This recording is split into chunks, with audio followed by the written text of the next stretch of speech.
바랍니다. 오늘도 우리 주의 은혜로 복된 날이 되어지시기를 축복합니다.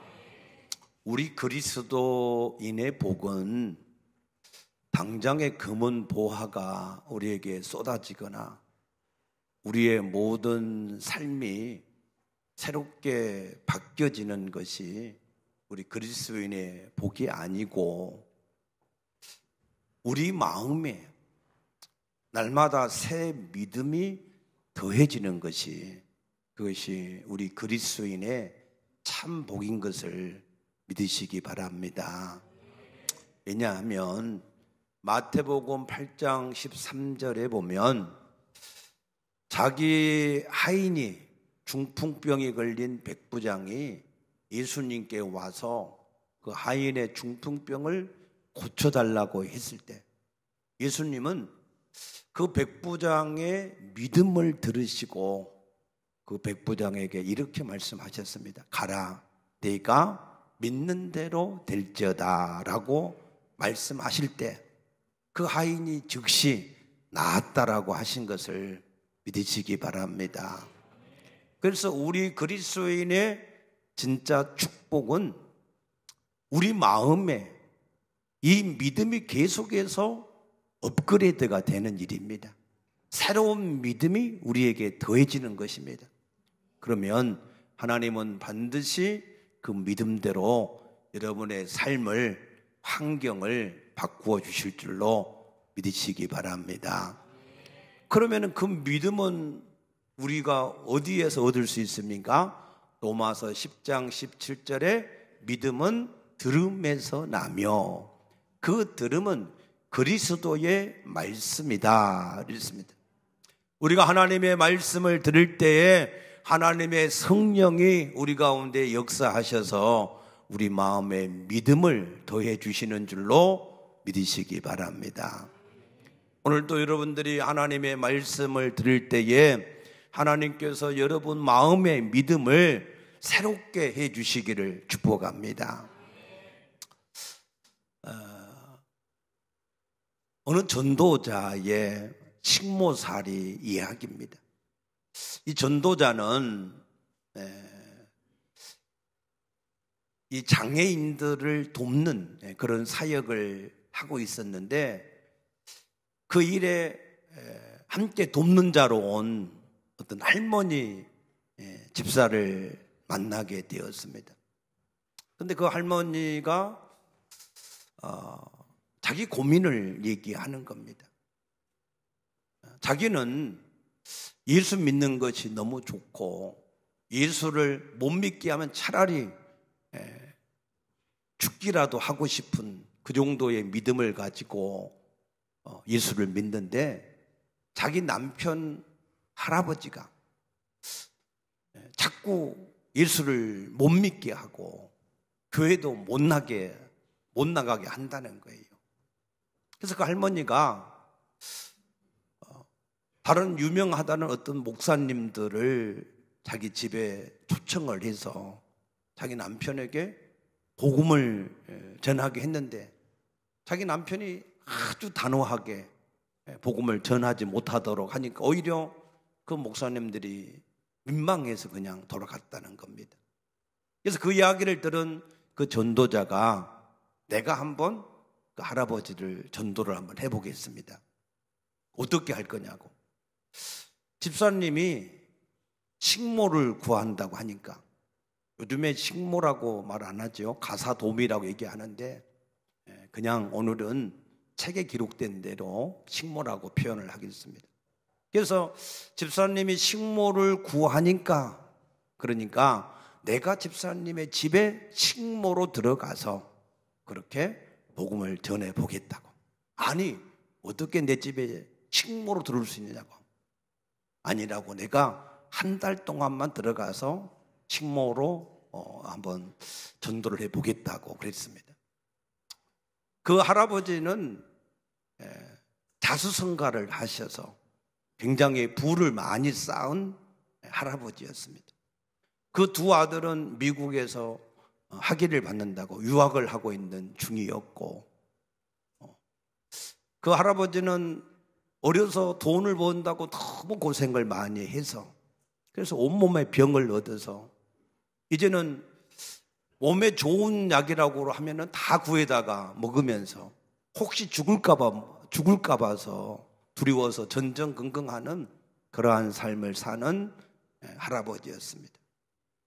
그 집은 할아버지하고 할머니 둘이만 사는데 방이 4칸이나 되는 큰 집에서 살기 때문에 그 집안을 정리하고 청소하는 일이 굉장히 힘든 일이었습니다.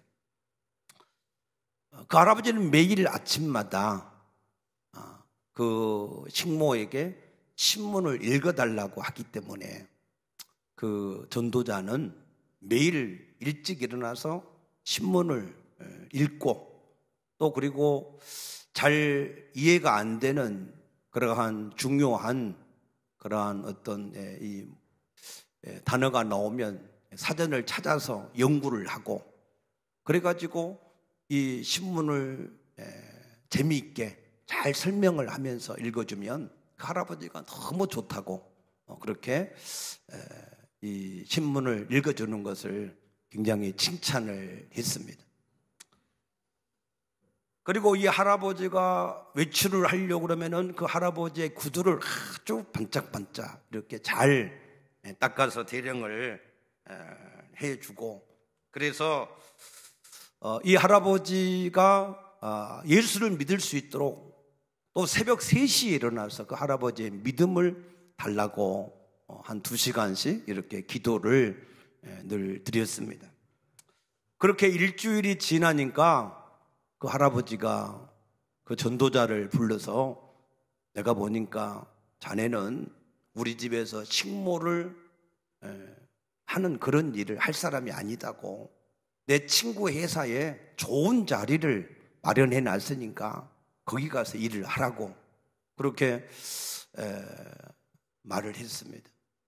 그러나 그 전도자는 할아버지를 전도할 목적으로 들어갔기 때문에 아니라고 난 할아버지가 좋다고 그래서 할아버지를 잘 섬기면서 같이 지내겠다고 그렇게 말씀을 드리니까 이 할아버지가 너무 기분 좋아가지고 가는 곳마다 이 식모를 자랑하는 겁니다. 한 번은 친정에 있다가 오랜만에 온 딸이 그 전도자에게 이렇게 말하는 거예요. 당신이 혹시 우리 집에 들어온 목적이 우리 아버지의 재산을 노리고 들어온 것이 아니냐. 왜냐하면 우리 아버지 성품이 외동딸이 나한테도 그렇게 살갑게 잘 안 하는데 당신한테 완전히 푹 빠진 걸 보니까 혹시 당신이 우리 아버지 재산을 노리려고 하지 않느냐라고 의심의 눈초리를 가지고 말을 하기도 했습니다.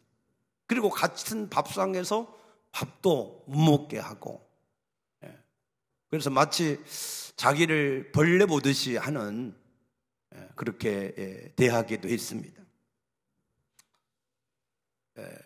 그래서 그 전도자는 처음에는 하나님께서 그 할아버지를 전도하라고 자기를 그곳에 보낸 줄로 알았어요. 그런데 나중에 하나님 앞에 기도하다 보니까 자기의 죄를 회개하게 하시는 거예요. 옛날에 자기 집에 들어왔던 그 식모에게 돈 몇 푼 주면서 마치 그 사람의 인생을 다 산 것처럼 함부로 대했던 것을 회개하고 또 자신의 더러운 구두를 닦아주는 사람에게 오히려 감사하기는커녕 돈 1,000원 주면서 마치 그 사람을 하인 부리듯이 이렇게 투정을 부리고 대하고 택시 기사에게도 마치 자기의 하인인 것처럼 함부로 대했던 이런 것들이 생각이 나면서 하나님 앞에 철저하게 자기의 교만함과 무례함과 무정함과 무자비함의 이러한 일들을 회개했다 그랬습니다.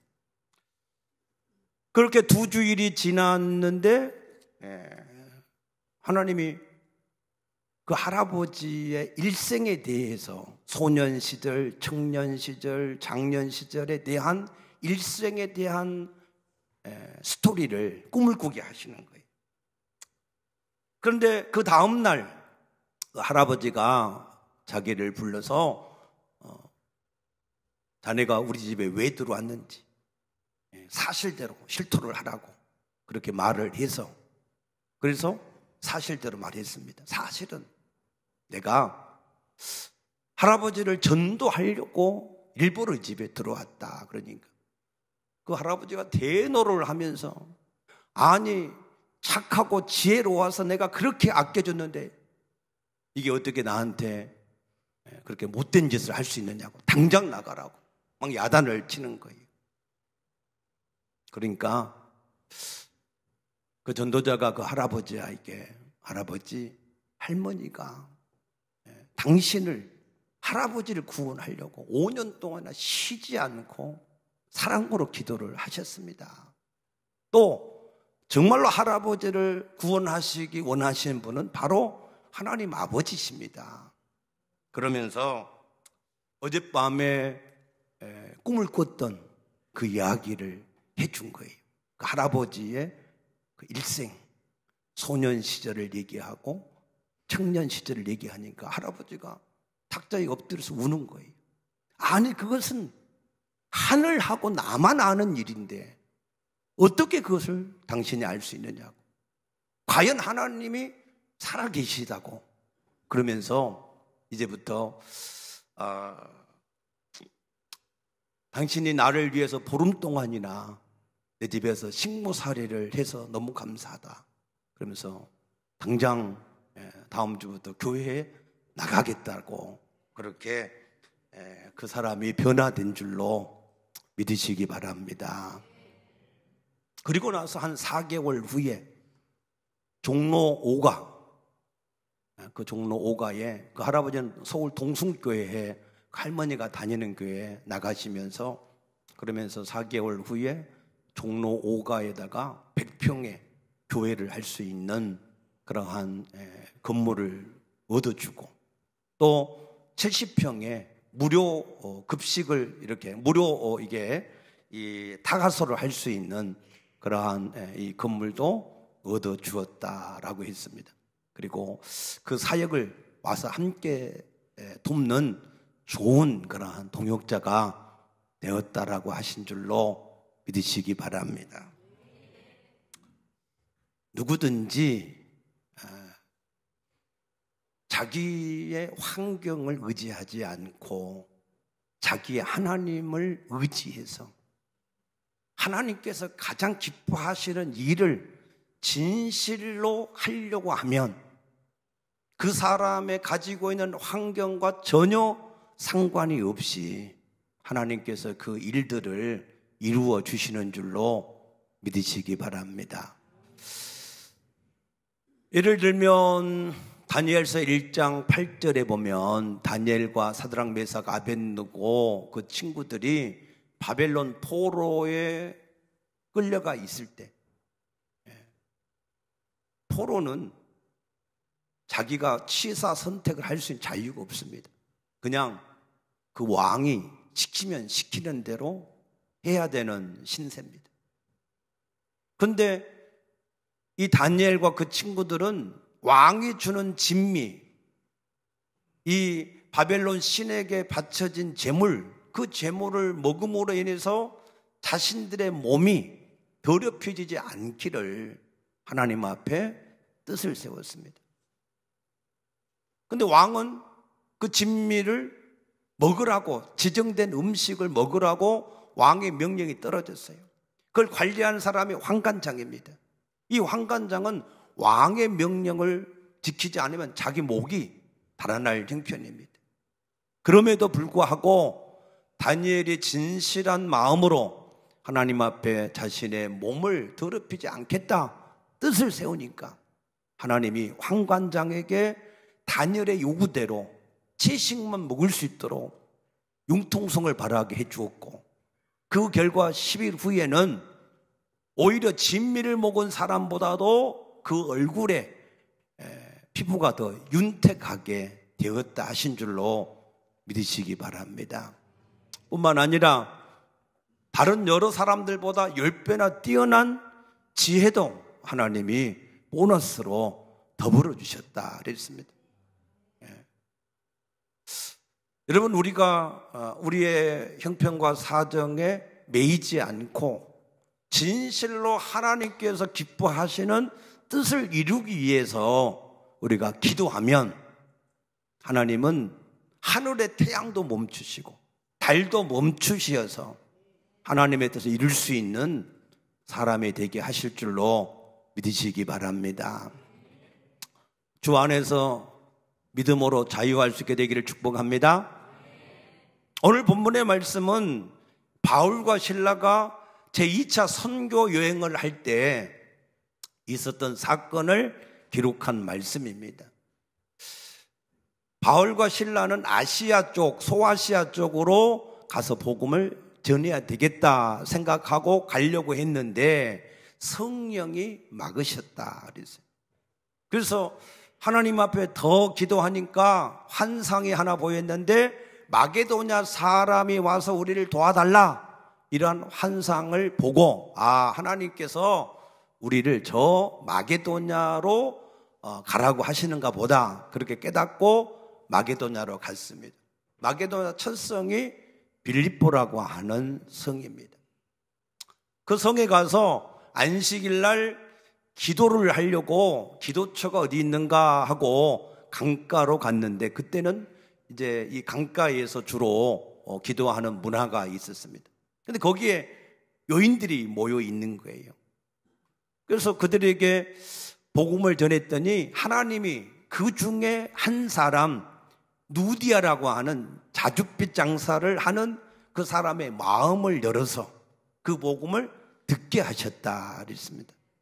여러분, 여러분이 하나님의 복음을 듣고 믿음이 자라고 하는 것은 하나님께서 은혜로 여러분의 마음을 열어서 듣게 하셔서 구원에 이르게 된 줄로 깨닫게 되시기 바랍니다.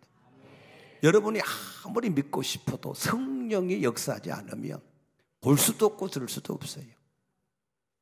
우리의 모든 일들은 하나님께서 은혜로 역사하셔서 하나하나 이루어져 가는 것이고, 우리가 믿음을 지키고 말씀대로 순종하는 것도 하나님이 은혜를 주셔서 역사하셔야 되는 것이지 우리의 의지로 안 됩니다.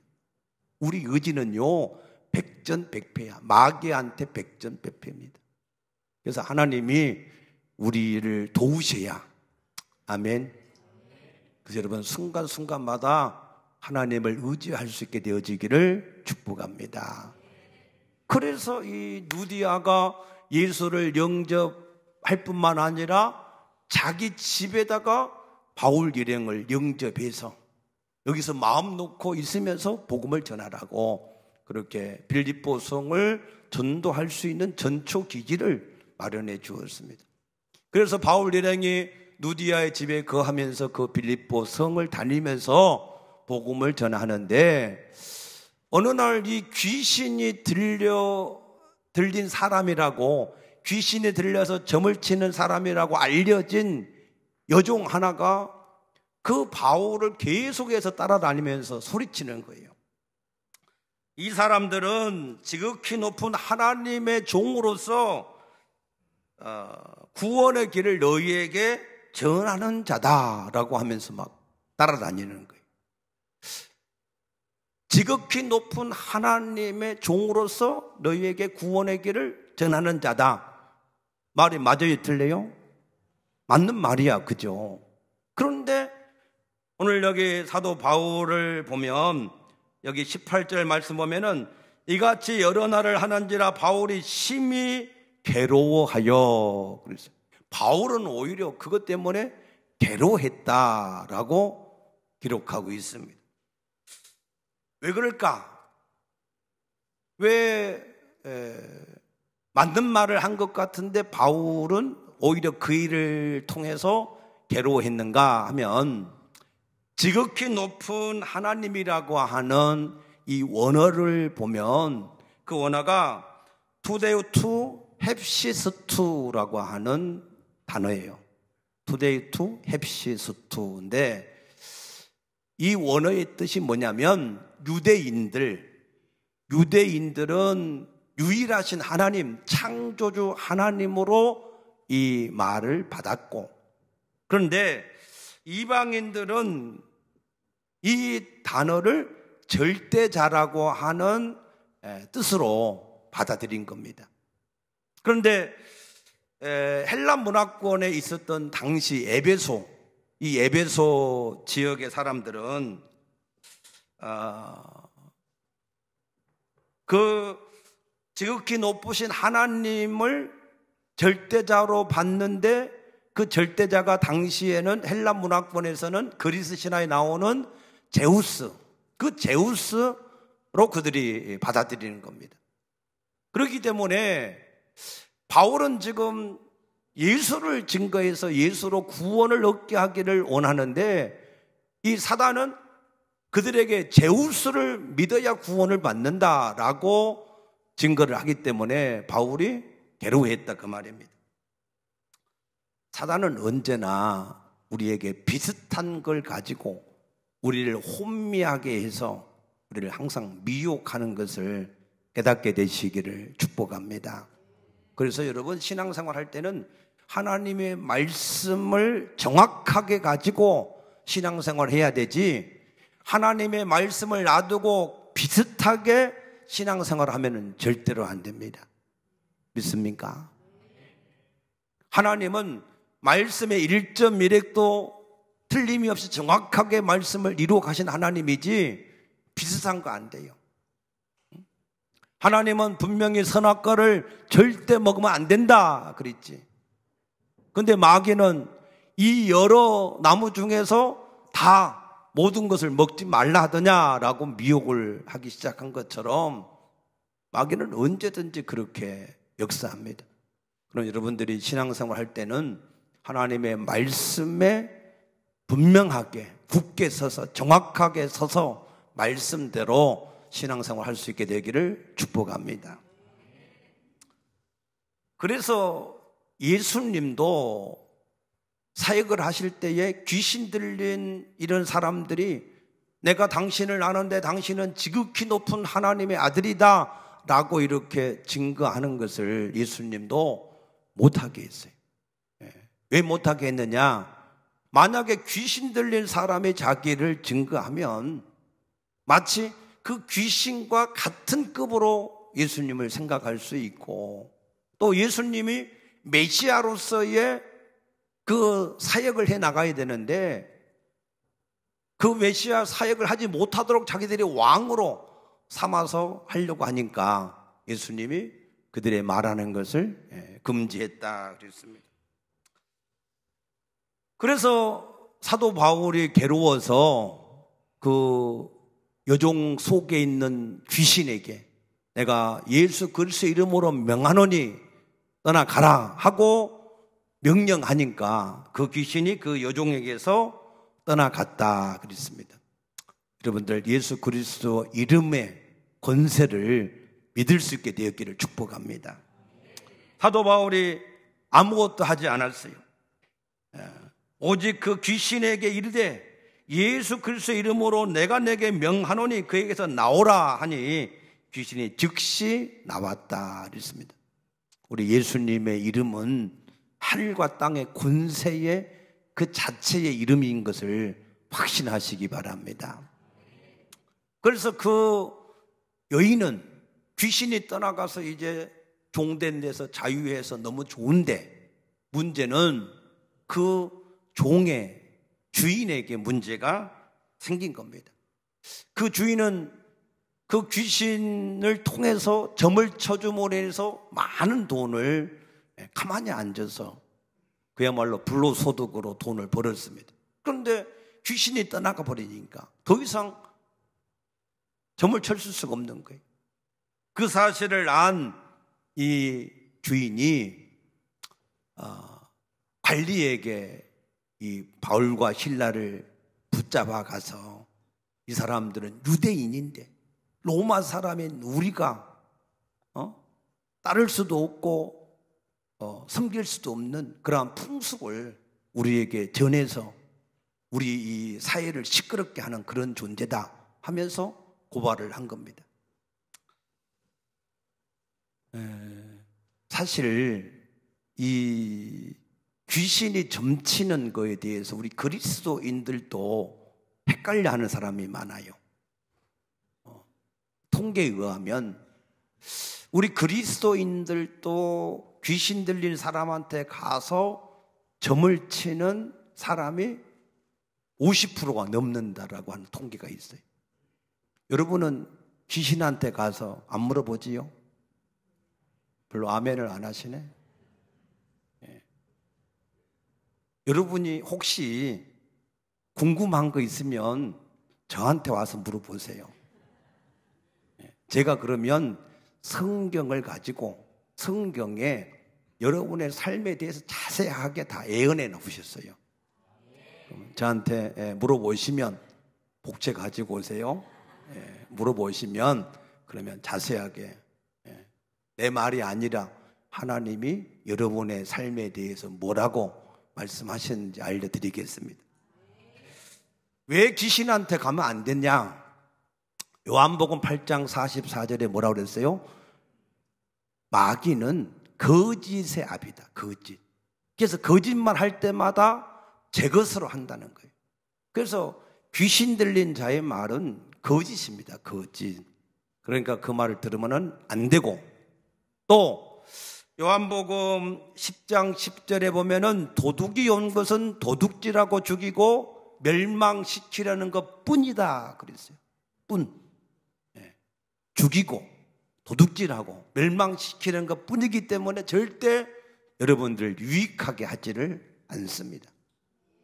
또 예레미야 33장 2절에 보면은 이 일을 행하는 여호와 그 일을 지어 성취하는 분, 다시 말해서 미래를 주관하시는 분은 오직 하나님 한 분뿐이시다 그랬습니다. 그런데 마귀가 왜 내 과거를 잘 맞힐까? 그것은 마귀가 내가 예수를 믿지 않을 때 내 속에 있어서 함께 따라다니면서 과거를 알기 때문에 맞히는 거예요. 그러나 미래는 하나님께 속하여진 영역이기 때문에 마귀가 알 수 없습니다. 그래서 아무 말이나 거짓으로 말하는데 거기에 속지 않게 되어지기를 축복합니다. 그런데 이제 문제는 예수 점쟁이도 있어요. 성경에 보면은 예언의 은사가 있습니다. 그래서 마치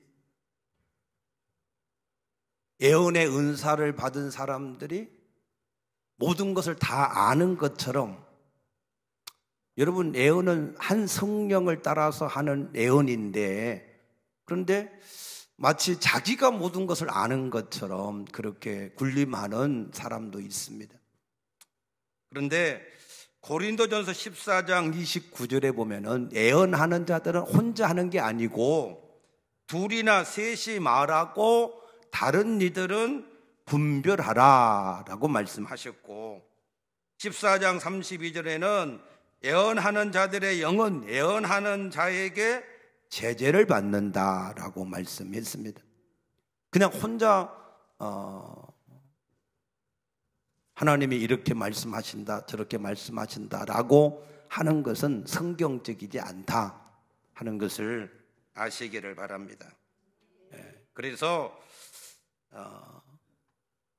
우리가 내가 만난 하나님이 나하고 함께 계시면 그러면은 그 하나님한테, 자기 하나님한테 물어보면 되잖아요. 아멘입니까? 근데 자기가 만난 하나님한테 안 물어보고 다른 사람의 하나님한테 물어봐. 그건 잘못된 거죠. 그럼 왜 물어보냐? 자기가 만난 하나님한테 물어보니까 답을 안 해줘. 안 알려줘. 그러니까 다른 사람이 만난 하나님한테 물어보는데 그것은 우리가 잘못된 생각입니다. 저도 어려서 잘 모를 때는 그런 적이 있었습니다. 그런데 40일 금식하면서 하나님께서 깨닫게 하신 이후로는 다른 사람이 만난 하나님 앞에 물어보지 않습니다. 왜? 내가 만난 하나님이 내게 말씀하시기 때문에. 근데 사람들이 한 번 물어보고 대답을 안 하니까 마음이 조급해져 가지고 다른 사람이 만난 하나님한테 물어봐요. 그런데 아닙니다. 여러분이 진실로 살아계신 하나님을 인격적으로 만나셨다면 그 하나님한테 물어보세요. 그럼 하나님은 틀림없이 여러분들이 믿음을 가지고 끝까지 밤낮으로 계속해서 물어보면 하나님이 성령으로 여러분들에게 모든 것을 알게 하실 줄로 믿으시기 바랍니다. 요한일서 2장 27절에 보면은 성령의 기름 부음을 받은 사람들은 모든 것을 다른 사람한테 물어볼 필요가 없다 그랬어요.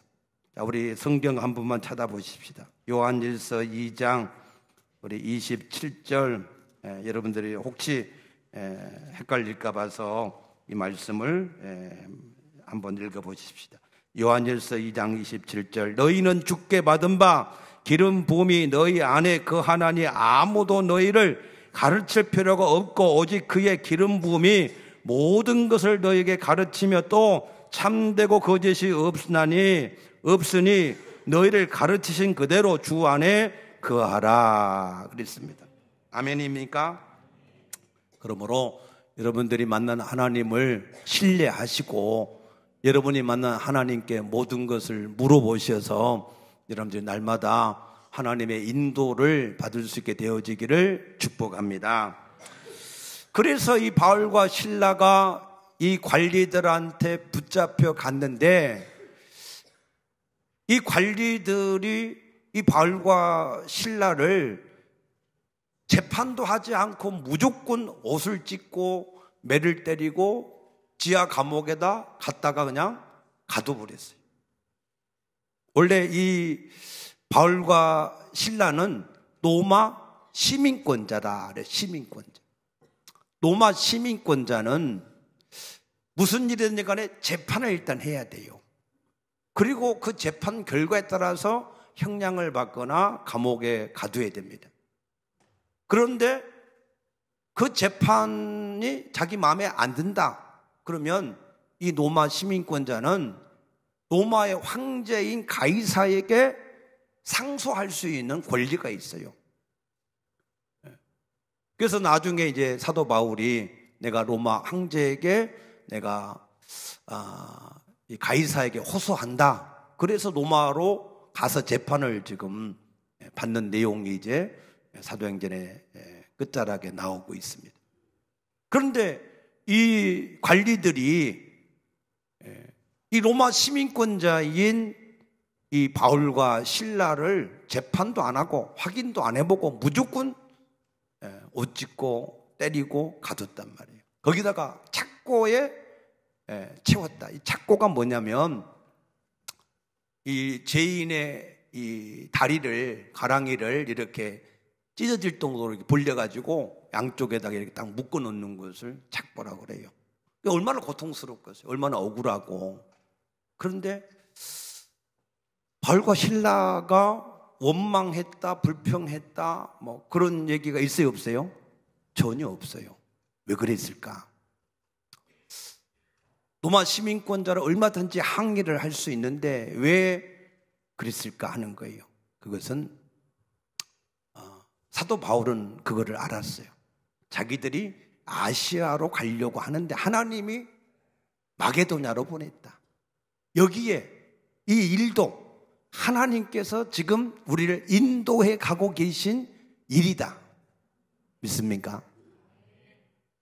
그거는 창세기 45장 5절에 요셉이 자기를 판 형들이 자기를 판 것 때문에 두려워할 때 요셉이 그렇게 얘기하잖아요.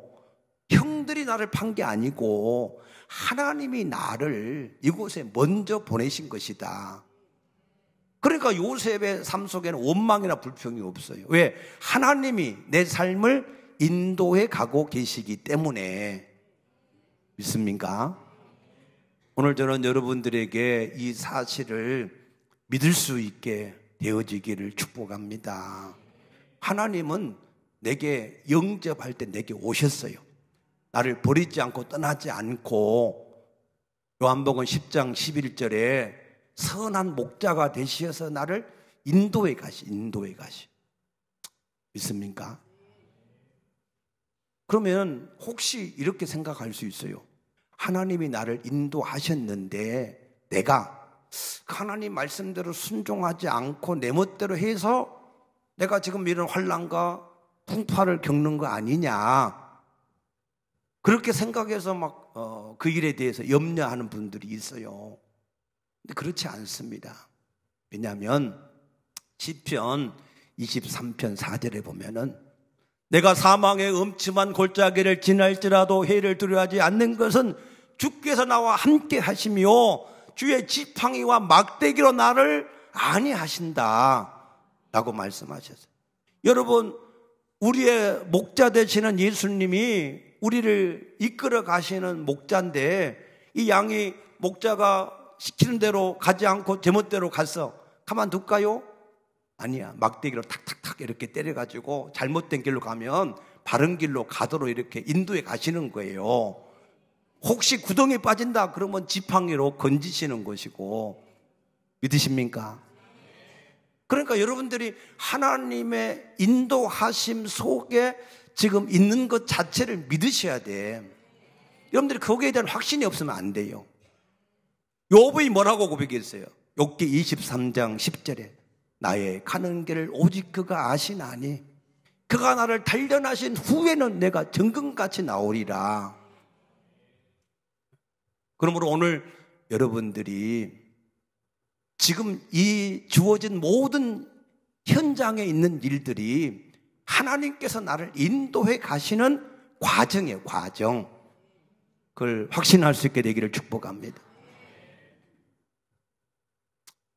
신명기 8장 2, 3절에 보면은 하나님이 이 40년 동안 광야 길을 걷게 하신 것은 우리가 사람의 떡으로 사는 것이 아니라 하나님의 말씀, 은혜로 사는 것을 깨닫게 하기 위해서 광야를 걷게 하셨다. 그래서 마침내 그들에게 복을 주시려고. 아멘입니까?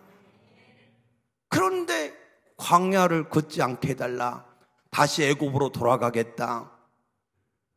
그러면 돼요, 안 돼요? 안 되지. 그러므로 여러분들이 지금 여러분의 주어진 모든 상황에 대해서 이 상황을 벗어나게 해달라. 자, 그렇게 기도하시면 안 돼요.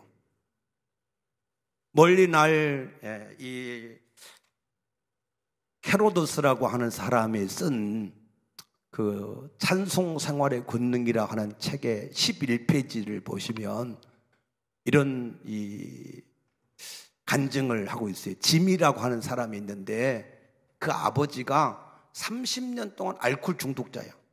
그래서 이 짐은 자기 어머니하고 자기 아내하고 온 가족이 그 아버지가 더 이상 이 알코올 중독에 빠지지 않고 사람이 되게 해달라 간절하게 기도를 했는데 응답이 없어. 30년 동안 기도했는데. 그런데 어느 날 교회에 가서 설교를 듣는데 우리를 괴롭히는 환경을 변화시켜달라 기도하지 말고 우리를 인도해 가시는 하나님을 찬양할 때 하나님이 역사하신다 하는 말씀을 들었어요. 그래서 마음에 크게 깨달음이 생겨서 그래서 이제부터 모든 가족들에게 우리 아버지가 알코올 중독에서 벗어나게 해달라 기도하지 말고 지금 우리 아버지가 술을 마시고 있는 그 자체를 하나님 앞에 감사하자. 왜냐하면 그 과정을 통해서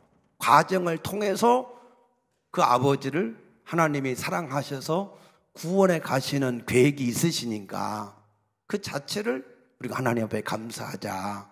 그렇게 온 가족들에게 얘기를 하고 그렇게 이제 모든 순간순간 그 모든 일들이 일어날 때마다 그 일을 뭐 바꿔달라 뭐 해달라 그렇게 하지 않고 그 과정들을 인도해 가시는 하나님을 정말로 믿고 그 하나님을 찬송할 때 그 아버지가 어느 날 갑자기 한 몇 주가 지났는데 자기가 술 먹는 것에 대해서 심각하게 생각하고 그러더니 교회에 나가겠다 해서 예수님을 영접하고 깨끗하게 치료됐다고 하신 줄로 믿으시기 바랍니다. 여러분, 하나님이 살아계시고 우리 안에 계시고 우리 선한 목자가 되시어서 우리를 책임지고 히브리서 13장 5절에 돈을 사랑하지 말고 있는 바를 족한 줄로 알라. 너희 하나님 여호와가 너를 버리지 않고 떠나지 않겠다라고 말씀하셨습니다. 그 하나님이 우리를 인도하시는데 그 하나님 우리를 끝까지 사랑하시고 마침내 복을 우리에게 주시기를 원하시는 하나님이신 줄로 믿으시기 바랍니다. 그래서 오늘 우리에게 주어진 모든 현상 자체, 삶 자체, 그 하나님이 인도에 가시는 과정이야, 과정. 믿습니까? 그러므로 이제는 여러분들이 그러한 주어진 현실의 삶에 대해서 이것을 해결해 달라 그렇게 하지 마시고 나를 인도해 가셔서 마침내 복되게 하시는 그 하나님을 여러분들이 진실로 믿으시고 그 하나님을 기뻐하시고 찬양할 수 있게 되어지기를 축복합니다.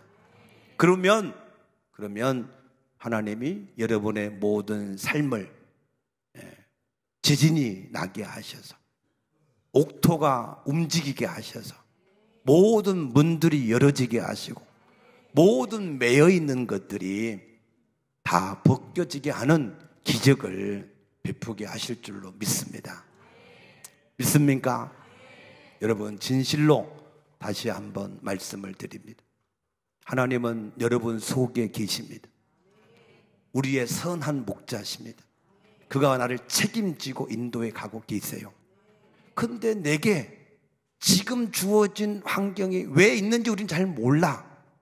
그러나 우리를 인도해 가신 하나님을 우리가 믿어야 돼요. 그래서 신명기 1장 31절에서 32절 3절 말씀 보면 하나님은 우리의 아버지와 같아서 우리를 자식과 같이 안고 가셨는데 그런데 너희가 나를 믿지 않았다 그랬어요. 그러나 여러분들은 여러분들을 친히 안으시고 인도에 가시는 그 하나님을 믿을 수 있게 되길 바랍니다. 하나님이 오늘 우리에게 주신 모든 환경은 우리는 머리로 잘 이해가 안 되는 환경일 수 있어요. 그래도 그 하나님을 여러분들이 인정하시고 여러분들이 믿으시고 그 하나님을 사랑과 은혜와 능력을 찬양하고 나가면 그러면은 여러분의 삶 속에 놀라운 일들이 나타나게 될 줄로 믿으시기 바랍니다. 오늘 우리에게 주어진 환경은 우리를 인도에 가신 하나님을 알지 못하니까 그 인도에 가신 하나님을 알 수 있도록 하기 위해서 우리에게 주신 환경인지도 모릅니다. 여러분, 그러므로 그 찬송생활의 권능이라고 하는 책에 보면 이 일에 대한 말씀 말고도 수없이 많은 경험을 거기에 기록해 놓은 내용들이 있습니다. 나중에 책을 사서 한번 보시기를 바라고 오늘은 여러분들 속에 함께 하셔서 사도 바울이 왜 그처럼 고난을 당하면서도 기도하고 찬송했느냐. 하나님이 지금 나와 함께 하시고 하나님이 이 일을 인도해 가셔서 그래서 하나님의 뜻을 이룬다라고 하는 믿음이 있었기 때문에 믿습니까? 만약에 사도 바울이 내가 로마 시민권자인데 왜 나한테 이러냐 하고 했더라면 그 감옥에 있는 간수의 집은 구원을 받을 수가 없었을 거예요. 하나님의 뜻은 우리가 알지 못하는 곳에서 하나님이 원하시는 대로 일을 하시는 것을 믿으셔서 여러분의 머리에 이해가 안 돼도 믿음을 가지시고 하나님을 진실로 믿고 찬송할 수 있게 되어지기를 축복합니다. 기도하겠습니다. 아버지 감사합니다. 주님은 우리 가운데 함께 하시는 하나님이시고 인도하시는 하나님이고 우리를 마침내 복되게 하시는 하나님이심을 온전히 믿게 하여 주시어서 우리 삶 속에도 지진과 같은 기적이 나타나게 하여 주시옵소서. 감사하며 예수님 이름으로 간절히 기도드리옵나이다. 아멘. 아멘.